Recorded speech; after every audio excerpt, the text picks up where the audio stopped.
My name is Michelle Liu, and at the time of this study, I was a PhD candidate at the University of South Alabama.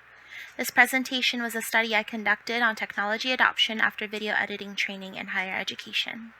So I'll break this down into 5 parts. First, we'll get into the background, purpose, and research questions. In the literature review, I will touch on the key literature that informed the research. Next, I'll get into the methodology used to collect and analyze that data. Fourth, we'll get into the results. And finally, I'll get into the interpretation of the results and exploration of future research. Now, we all experienced the pandemic hit various areas of life, including education, business, and government. And in 2020, when most of education went fully online, many students and instructors felt underprepared for that change. Prior to the pandemic, traditional learning methods were already being challenged, but with the sudden change in the way that students were taught and instructors were teaching, it left administrators with a lot of concern. How can we keep learners engaged and connected in an online environment? In addition, staff training faced similar challenges with the need to quickly adapt to remote training and find innovative ways to deliver effective learning content. So, was there a solution for creating immersive and engaging training modules that could be accessed remotely, allowing for a more flexible and efficient approach? And that's where Camtasia comes in. It allowed educators and trainers to create their own video content quickly and easily, filling that gap left by the sudden shift to remote learning. So what is Camtasia? Camtasia is a video and audio recording software that can record, edit, and publish videos. The really great thing about this piece of educational technology is that anyone can learn to create high-quality videos and present learning content with multiple types of media, visual explanations, and helpful viewer engagement tools. So to help maintain the quality of educational instruction and to fill the need for faculty staff support in the software, a training course was created. The Camtasia training course needed to address a few needs, such as the pandemic-induced need for online learning so that faculty and staff learn to use it, and the need to ensure that these learning content videos were effective in creating personable and engaging delivery. Furthermore, there's the need for the course to develop the self-efficacy in the educational technology so that people could integrate it into their online classrooms and training. So the purpose of the study was to analyze how instructors and staff adopted Camtasia into their own teaching and training practices after taking that training course through the lens of the technology acceptance model. And the study also sought to examine the stage of the learner the participants were as they integrated Camtasia into their work through the learner adoption trajectory model. Both of these models are frameworks that were used to understand how people adopt new technologies or learning approaches over time. And I'll go more into depth into these in the literature review. So video-based learning has obviously been an integral part of teaching for decades and has continued to evolve over time. From the development of instructional television in the 1950s to video discs to digital technology, VBL has continued to create this multi-sensory learning experience that becomes increasingly accessible to get a mountain of information. Now, with the advent of digital technology, it allowed educators to create and distribute video content even more easily than before. And online video platforms allowed for personalized and on-demand learning experiences. So the integration of video into education really has become even more feasible with the widespread availability of internet connection in and out of classrooms. And as a result, interactive digital videos and video conferences became more accessible. Software such as Camtasia and others like it really allowed educators to create their own learning content and incorporate themselves as an educational tool. So included in the literature review are 2 models that I based my study on. So the first model is the technology acceptance model, and it proposes that 2 primary factors that determine the extent of acceptance of of a technological tool are perceived ease of use and perceived usefulness of the technology. So PEU can be defined as the extent to which the user expects the software to be effortless to use, and PEU refers to the person's subjective opinion that using the system will improve their productivity. So TAM uses the Information Systems Theory framework to understand user adoption and use of emerging technologies in the workplace.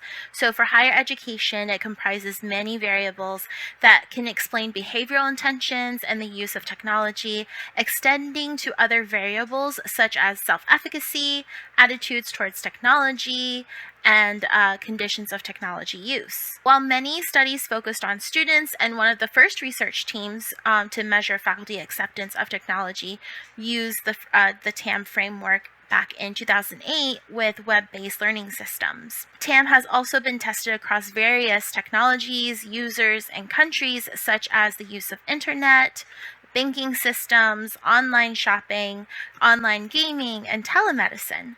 So this variety really shows that this model has consistently explained intentions and usage behaviors across various settings and technologies, making it a powerful model to describe technology adoption. Now, second, we've got the learning adoption trajectory model.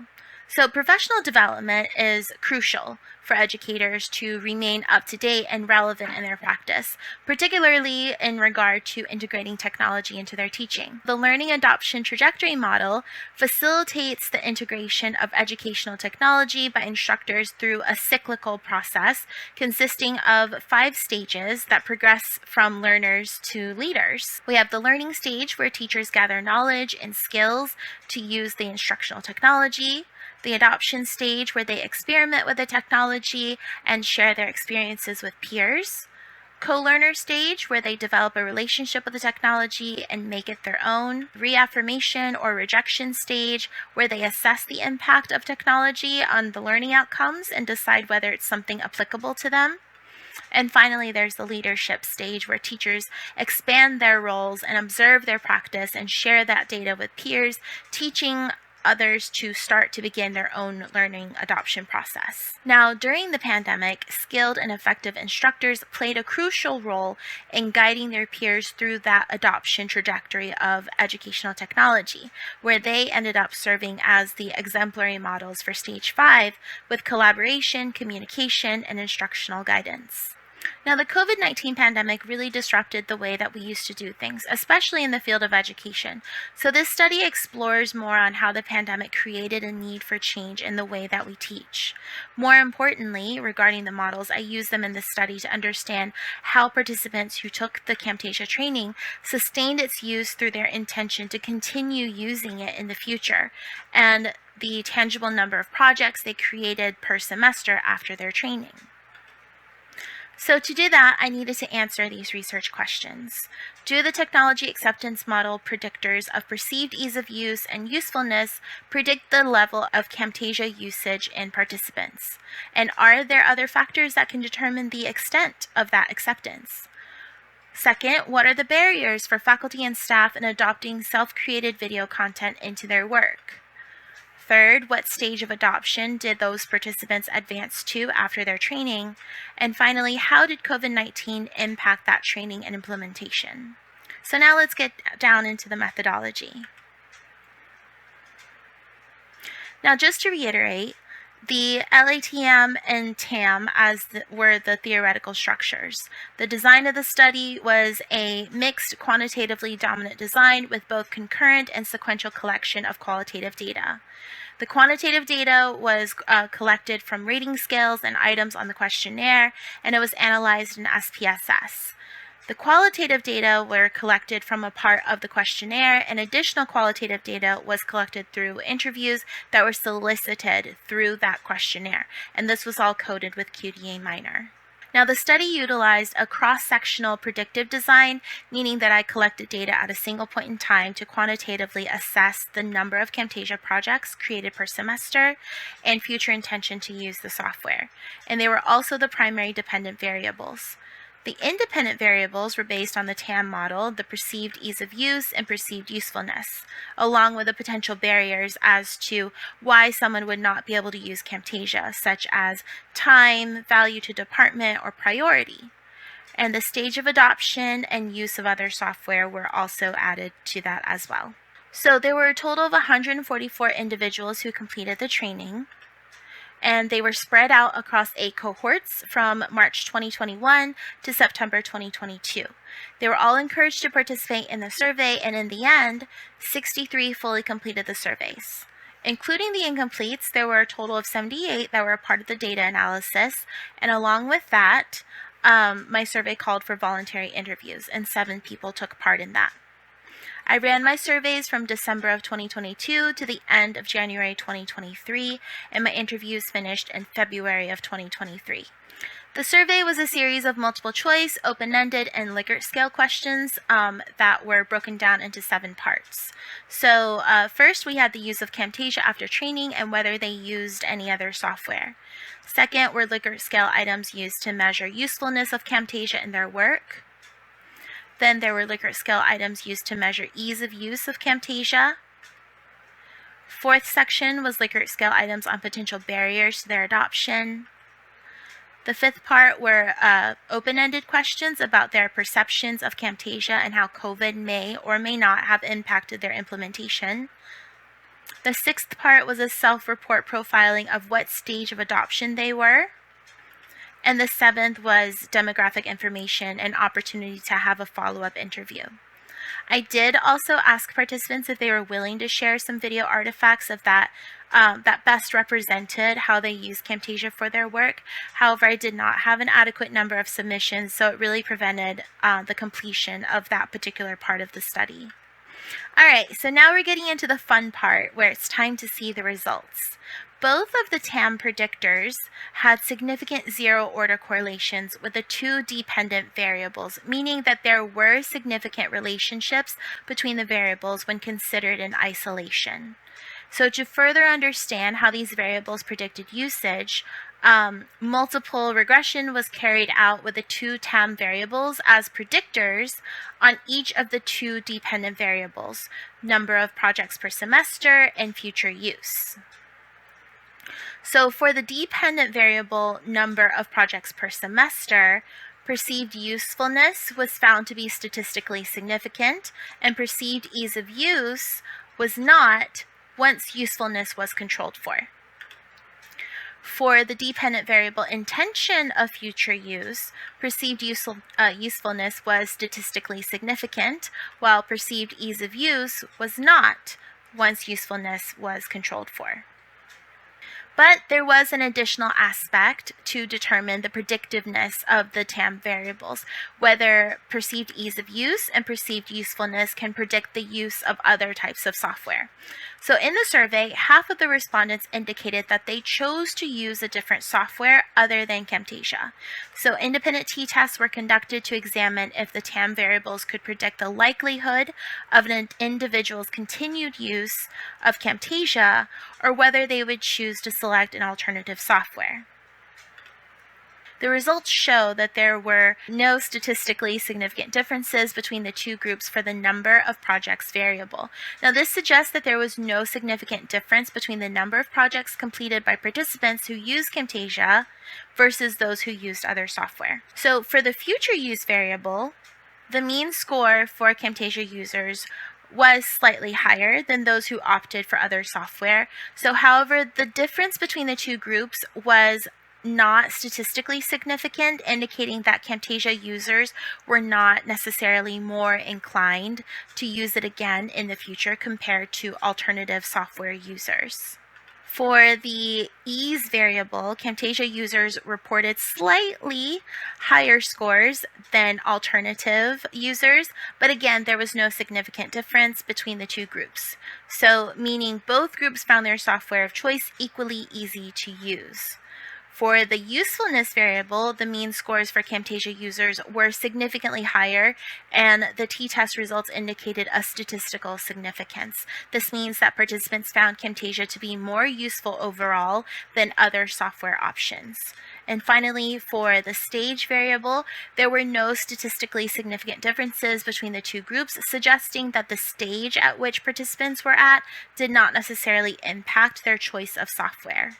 In addition to the quantitative data, I did also code open-ended questions aimed at exploring reasons as to why alternative users did not use Camtasia. So there were 7 respondents who cited time constraints as the reason for not using Camtasia, stating that the production time was too long to complete a video. There were 6 respondents who reported that Camtasia was not suitable for their project scope and administrative requirements. And there were 2 participants who reported that they found another software, Panopto, to be simpler and faster to integrate into their workflow.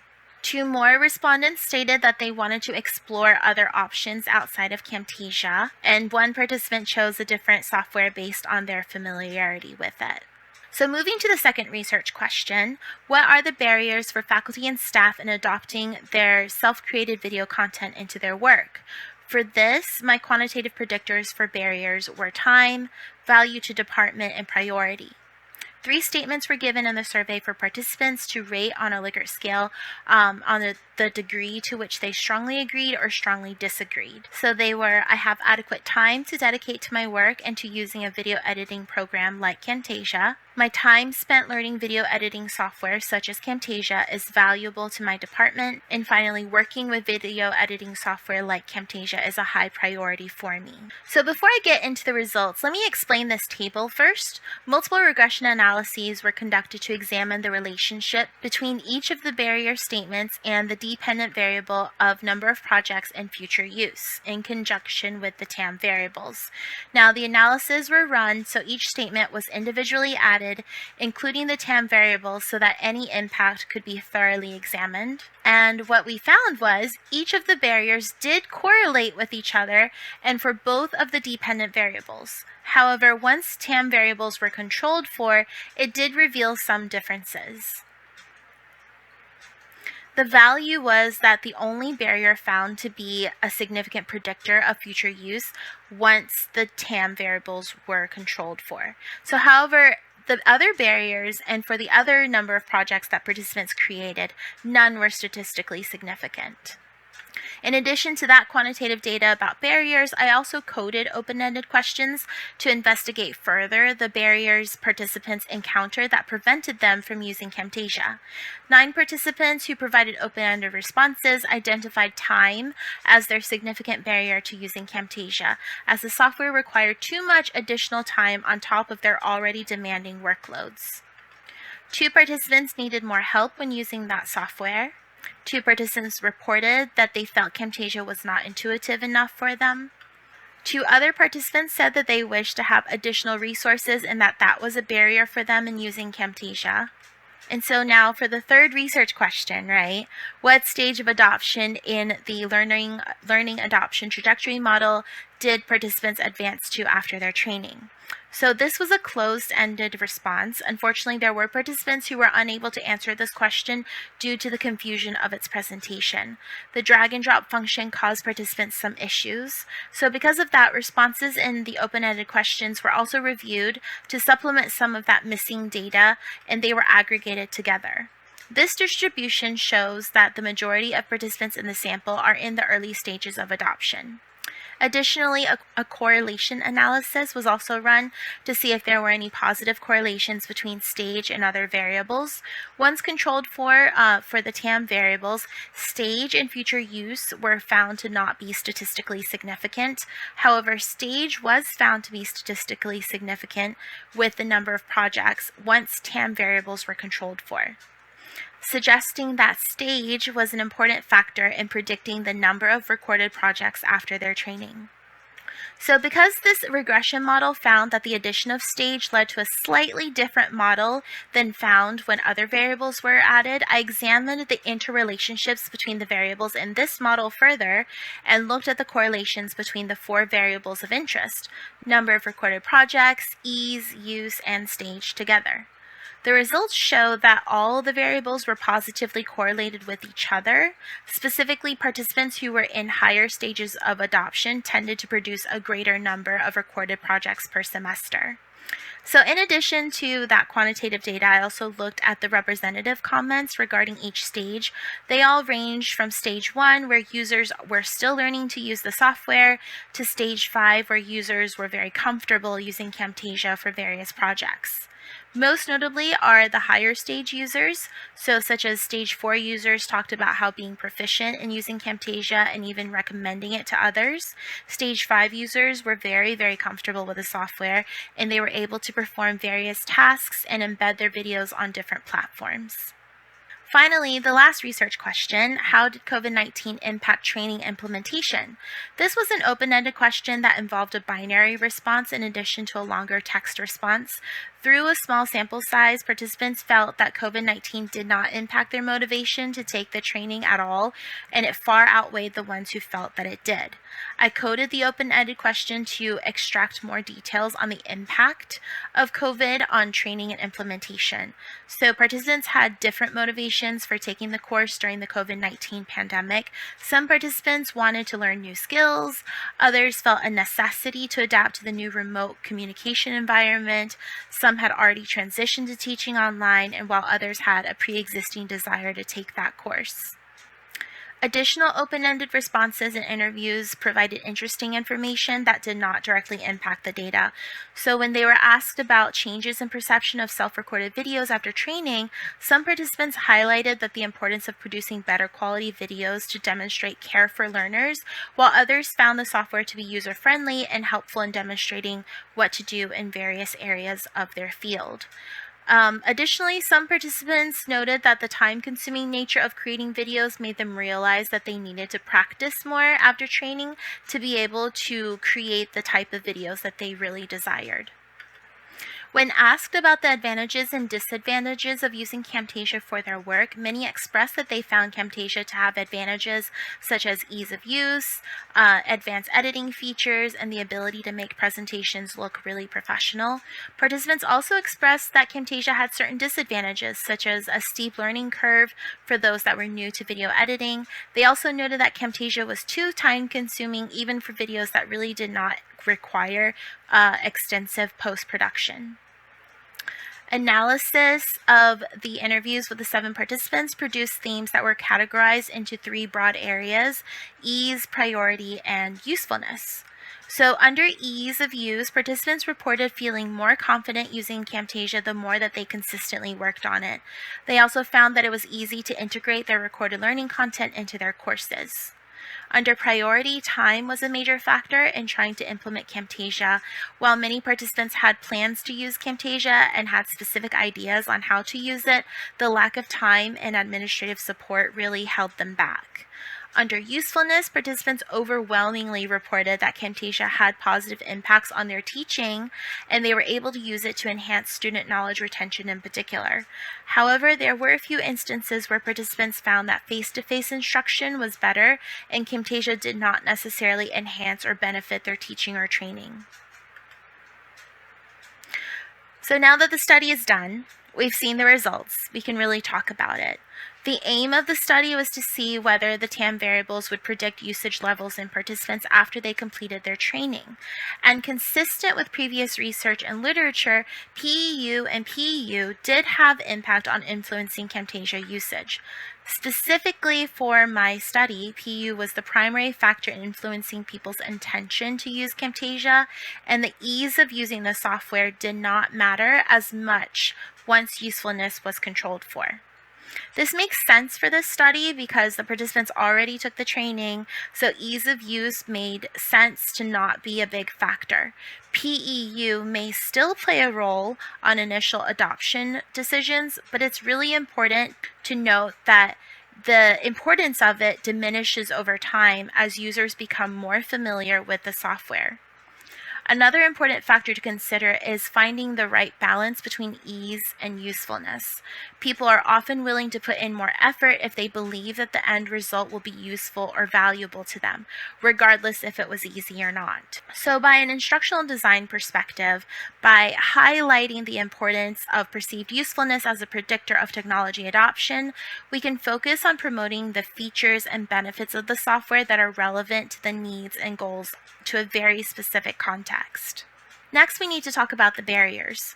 While all barriers of time, value to department, and priority were correlated, once TAM variables were controlled for, value was found to be the predictor on future intention to use Camtasia. Of course, interviews also provided more in-depth insights into these barriers, and even though statistically time did not have an independent influence, it definitely held the most weight in the qualitative data. So many participants expressed enthusiasm and aspirations for using Camtasia. However, the inflexibility in the workload and time constraints really played a big factor as to why that didn't happen. So adding to that ID perspective with the interviews and the survey results in mind, it really suggests that while people may see the value in a resource, support from administration and workload or time management would really be needed to be fully capitalized on their potential benefits. Finally, let's talk about stage. Just as a reminder, many of the participants self-reported being in the early stages of adoption. 22 placed themselves in stage 2, 12 placed themselves in stage 1. So there were a handful of participants who were high achieving and reported to be at stages 4 and 5. And the results showed that stage was an important predictor in the number of recorded projects. This makes sense as well because, of course, the higher number of projects that you have made, the more exposure and the more practice you've had with the technology. Therefore, you would be placing yourself higher in the stage. This was also consistent with the literature, as those who reported being in stage 5 ended up becoming Camtasia leaders for their peers in their departments. There was something really surprising to me here. As the team lead in developing and designing the 4-week Camtasia training course, I found that some of the open-ended responses were really interesting because I witnessed firsthand that some of these participants didn't necessarily take full advantage of the resources that my team and I provided. However, I also recognize that low stage of adoption is not uncommon for technology training programs. This can be attributed to technological skills, or sometimes it's just a bad fit for the scope of what they need. So from an ID perspective, this is important for designers when creating materials and training programs, as we need to provide resources that can support learners through every single stage of expertise. So now let's get into the limitations of my research. I had a small sample of 63 participants fully completing that survey. The response rate really could have been improved. The survey relied on self-report, and this can be subject bias and inaccurate due to people's own perceptions. Additionally, there was a part of the study that I couldn't fully do, which was to analyze artifacts from participants. And there was also a problem with the confusion on the Qualtrics like drag and drop question regarding stage. In terms of future research, though, there could be more involvement working more directly with staff and faculty. Future research could also include those stage 5 leaders, right, and use them more effectively as pivot points or change agents in their departments to help others utilize the technology that they were trained on. So this really wraps up this 5-part presentation. I want to thank you for your time and for your attention. You can find this presentation and more of my work at my website, michellelu.info, or you can email me if you'd like to discuss anything further. Thank you so much for your time.